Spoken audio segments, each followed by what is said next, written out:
Quem é que manda no Estado? O Estado não é um ente abstrato que existe para fora dos interesses do capital.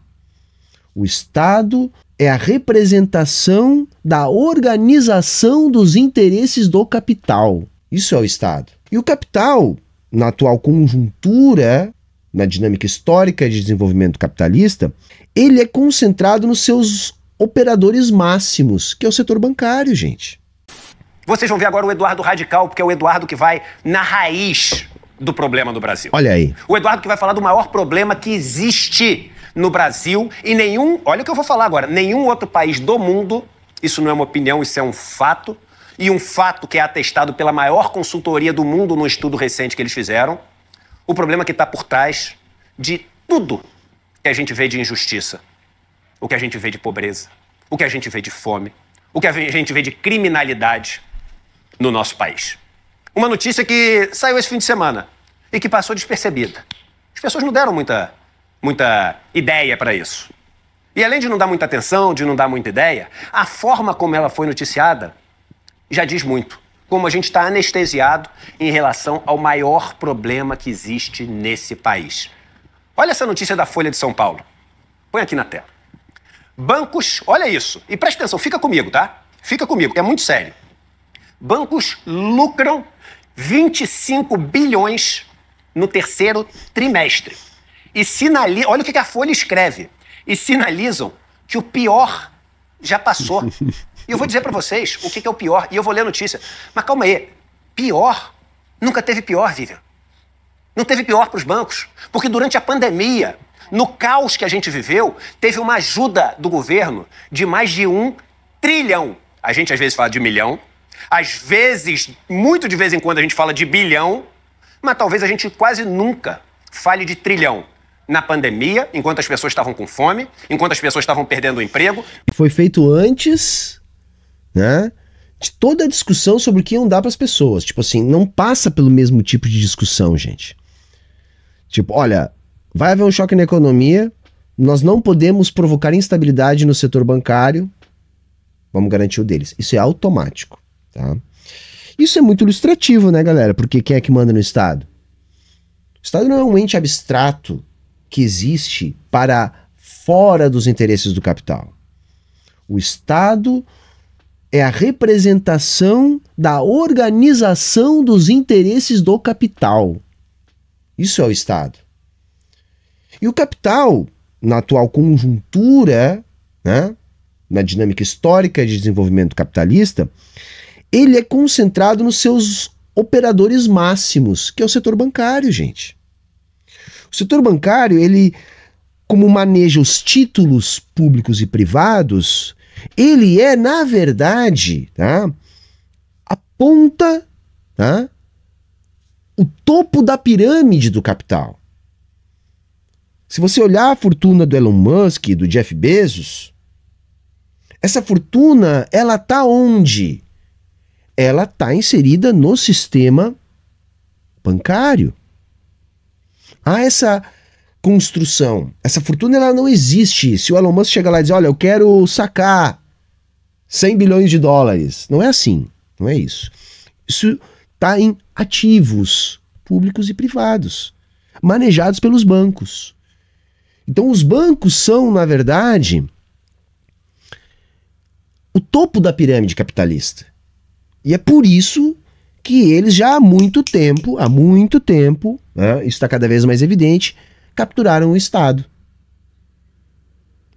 Percebem? Essa é uma das dificuldades e uma das infantilidades dos anarcocapitalistas, que culpam o Estado pelos nossos problemas, não compreendendo que o Estado nada mais é que o aparato de dominação de classe que existe para a aplicação da violência cotidiana, a fim de garantir que a força de trabalho continue entregando aos capitalistas parte do valor por ela produzido. O Estado é isso. Portanto, ele é um instrumento.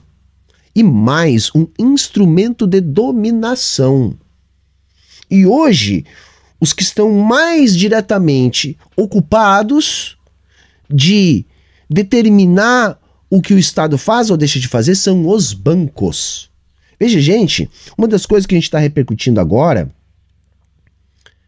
é a nomeação, né, do Paulo Tonet, se não me engano esse é o nome, do PGR pelo Lula, um bolsonarista, defensor da ditadura, elogiado por Bia Kicis e Damares. Essas contradições, elas existem porque o Estado, ele tá a serviço no capitalismo dos capitalistas. Por isso que a gente não pode se iludir com um governo progressista. Porque se esse governo progressista não for produto de um processo revolucionário, ainda assim ele estará condicionado a essa lógica do capital, que é controlada pelos bancos. E é disso que o Edu tá falando. Os bancos tiveram ajuda de trilhão e tiveram um lucro durante o pior ano da história recente brasileira econômica, onde a economia encolheu mais de 4%, os caras tiveram um lucro de quase 50 bilhões de reais. Lucro! Vamos só falar o seguinte, a gente tá falando de 3 meses, a gente não tá falando de um ano. E a gente tá falando de lucro. Sabe o que é lucro? Lucro é o seguinte, não é o que os caras ganharam ali somando a tarifa, o imposto, não. É o que sobrou depois de tudo, depois de todos os gastos, depois dos impostos que eles tinham que pagar. Depois, Vivian, porque banco tem um macete, eu trabalhei 20 anos em banco, eu vou te falar o macete que eles têm. Eles pegam o monte de dinheiro que eles emprestaram e falam assim, não, isso aqui a gente vai jogar para um devedor duvidoso. Então é o PDD, né? É a previsão para devedores duvidosos que não vão pagar. E aí eles tiram isso do lucro. Na verdade, o lucro é muito acima disso. Então vocês imaginam o seguinte, vocês acham que a gente está falando de todos os bancos do Brasil? Não, calma, não são todos não. Então vou ler a notícia para você não ter dúvida.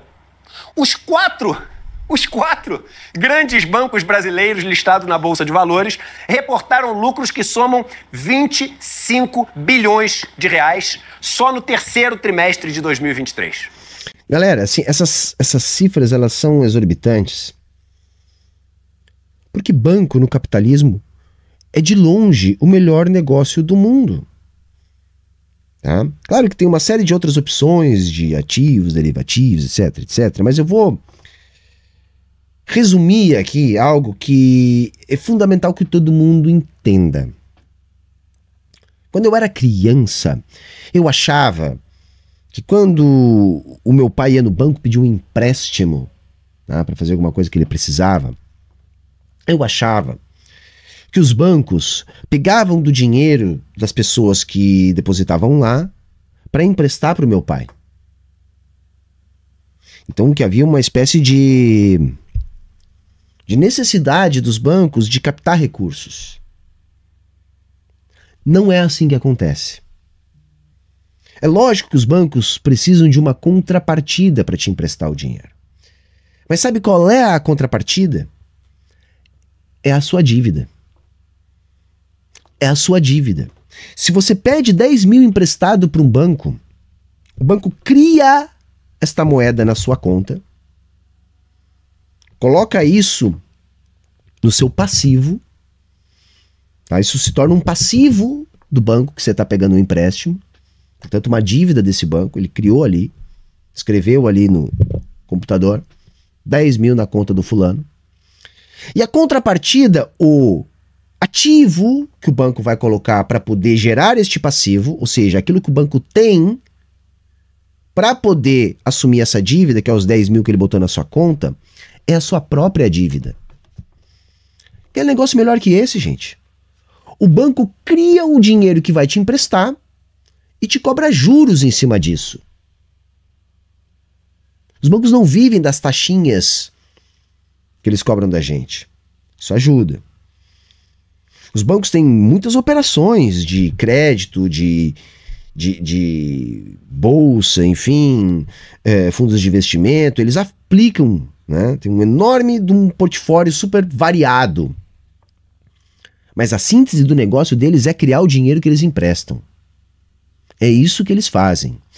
Porque eles precisam de reservas bancárias, que é o dinheiro criado pelo Banco Central e não o dinheiro criado por eles, para transacionar com outros bancos e para transacionar com o Banco Central.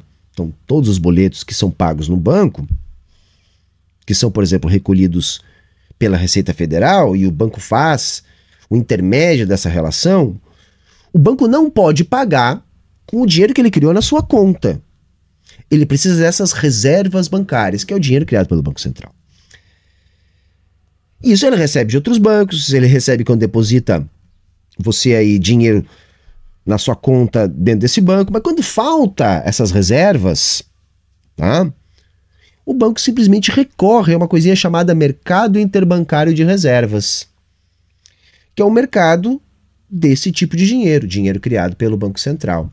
E é lá, gente, tá, que vale a tal taxa Selic que a gente ouve por aí. É a taxa de juros cobrado nesse dinheiro, deste mercado, que os bancos recorrem quando precisam. O que eu tô querendo dizer, moçada? O banco cria o dinheiro quando vai te emprestar, e se por um acaso ele precisar do dinheiro do governo, que não é esse dinheiro que ele criou, ele simplesmente pega esse dinheiro emprestado com o próprio sistema financeiro. É um negócio maravilhoso, não tem como perder. Ainda mais no Brasil, que tem um sistema bancário hiperconcentrado.